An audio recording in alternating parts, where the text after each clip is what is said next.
Invasion, taong pelikula di akshong hulandes, dirigi e produzi pa Bobby Boormans e Errol Nacy di Storytellers Film and TV, den kolaborasyon ku Marina Real e Dutch Film World e Netflix. Un team di 52 persona lota na isla di Saba e barco militar Pelican ayega isla awetardi ku tour e equipo di grabasyon.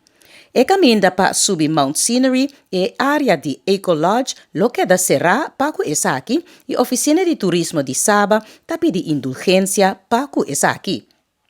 Tambe avisa ku entre 17 e 18 de julho lo tá usando bala ng blanco entre 9 de mainta pa 3 horas de madrugada pa cierto esenanan.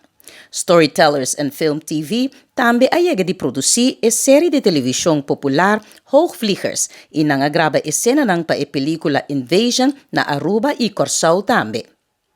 Pues e pelikula Invasion lo lestrená na komienso de 2023 ten sinenan hulandes e riba Netflix.